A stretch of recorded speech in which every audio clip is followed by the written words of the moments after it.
The economic freedom fighters are questioning the appointment, or at least, should we say, the imminent appointment of Gold Rush Consortium as the national lottery operator. The party claims that some of the National Lotteries Commission members and Evaluation Committee have close ties to this consortium.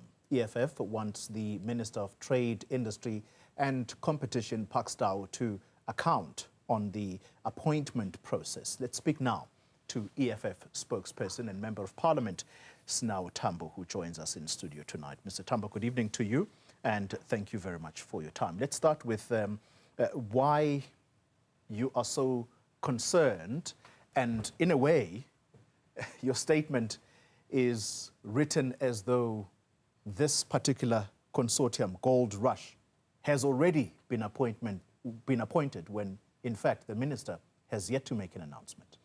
Look, thanks and greetings to your viewers. I think the first thing, and we must emphasize, is that we are not only raising the alarm now about the likely and possible appointment of ANC-aligned companies to operate the license of the National Lotteries Commission. So I sit on the Portfolio Committee for Trade, Industry and Competition, and on the 5th of March, to be exact, I raised a myriad of issues that I found as discrepancies with regards to the shortlisting of the bidders in the first place. So the shortlisting of bidders for the National Lotteries Commission included a lot of companies which have financial ties with the African National Congress, institutions such as Distrust, which is a subsidiary of Tebe Investments, which donated upwards of 60 million to the ANC in 2021.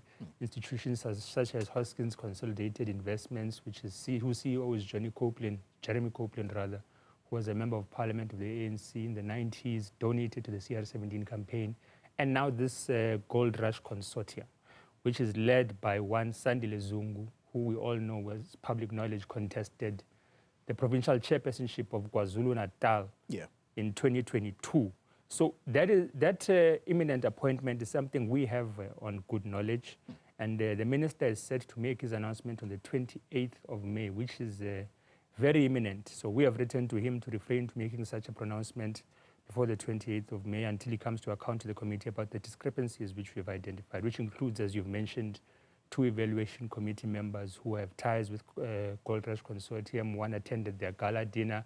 The other is said to have control and ownership of the gambling machines of Gold Rush Consortiums at an establishment in the city of Tshwane. So these are the discrepancies that we're raising, and we think that he must come and account as to what is going on. All right. There are 8 bidders for this license. Out of those 8, who is the EFF most comfortable with? I think the EFF does not have an interest in terms of who gets appointed. We have an interest in ensuring that there's no political influence or political exposure. It is in that frame, it is in that particular thinking that I'm asking this question. Absolutely. So the National Lotteries Act, and this should be what guides our conversation in terms of a legislative framework, stipulates in Section 13, subsection 4 to be exact, that the company that receives the operating license of the National Lotteries should not have political interest in terms of shareholding or have financial interest from any political players. So that is the basis from which we've isolated not only the forum of Sandile Zungu, the Gold Rush Consortium, because we must never separate it from its ANC link. Not only have we identified them, we identified Batu Trust, the subsidiary of Tebe Investments. We identified Hoskins Consolidated Investments, which has ties with SACTU, which is a union of COSATU. So they're not the only company we've identified with having direct financial links with the African National Congress. And this Gold Rush Consortium is one of those that we've identified to be a company that will violate the National Lotteries Act if it continues to be appointed. So our interest is protecting the sanctity of the National Lotteries Act and the legislative process, but also ensuring that an institution such as the National Lotteries, because a lot of South Africans don't know what it does because it's been riddled by corruption, by the way. It's supposed to provide funding for critical institutions that are involved in sports development, in health development, small businesses and entrepreneurs. But it has been mired by corruption allegations, not giving grants to people who need them. And if it falls in the political hands of anyone who's trying to resurrect themselves, such as the ANC in KZN, which lost so much support That has to be prevented and it has to be protected. Look, the history of the National Lotteries Commission is well documented in terms of what has been found there. Let me remind you of what Minister Pakstau said. This was shortly after his appointment, and it was in particular regard to the appointment of the next lottery operator. These were his words, and I quote. He said he needed to ensure that there is no political party or political office bearer who has any direct financial interest in the applicant or shareholder of the applicant. Do you not trust that the minister will run a transparent process that is tied to what the legislation prescribes?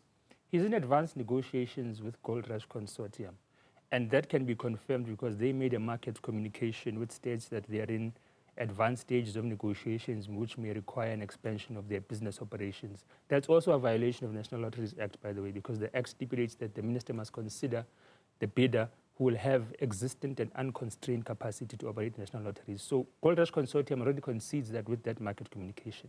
So the lack of transparency and him being in advanced negotiations with an institution that has ties to a founder of the African National Congress, a former opponent of people who contested a national provincial conference in KwaZulu-Natal. He hasn't been transparent about his advanced negotiations in that regard. Makes me not trust him. But Sandile more than Zungu may that, come, I'm sorry to interrupt, Sandile Zungu may come and say he doesn't hold political office. I'd love you to invite him to come and say that. I would love, that would be a perfect thing. If you could do that, I would appreciate it, because that will open a much larger can of worms that I do not think he would want to be opened. But leaving that alone, because I think he'll have his right of reply, which I'm sure you'll afford him. I do not trust the messaging of the ANC when it comes to its commitment to anti-corruption or renewal. I think it is cheap. I think it's not worth the paper it's written on, not worth the lips that it comes from.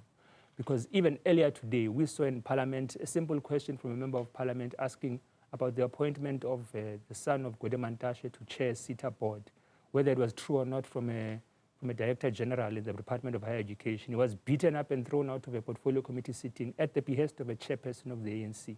So I do not trust the message of the ANC on renewal. I do not trust the message of the ANC on transparency. And Pakstau is a member of the ANC who's not serving renewal, in my personal view.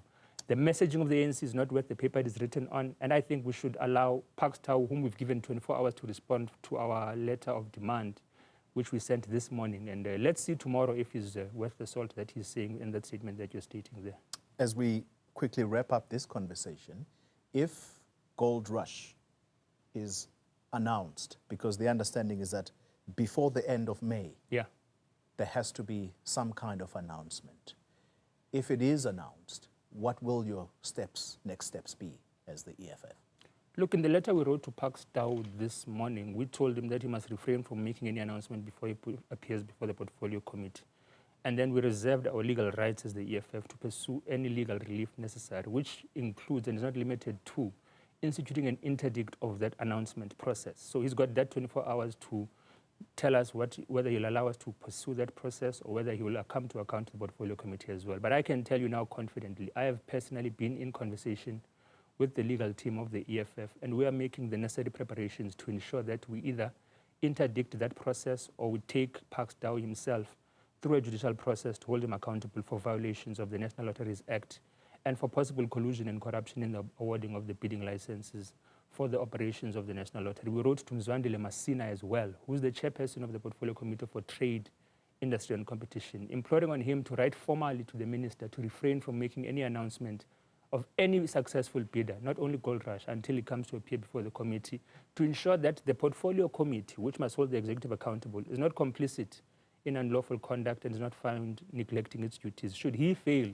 to ensure that the committee sits urgently and summons Pakstau, he'll also be held culpable and liable. Yes. So our processes are in way. Let's wait for the next 24 hours and see whether the ANC will live up to its word of renewal. Interesting developments indeed. And you will know, and I'm sure the rest of South Africa will know, that the ANC no longer runs government on its own, and there is a partner that has been persistent at holding them to account, even through the courts. Where are they today? Let's leave the conversation. We will hopefully invite you again once this announcement is made. Sinawo Tambo, thank you very much for your time.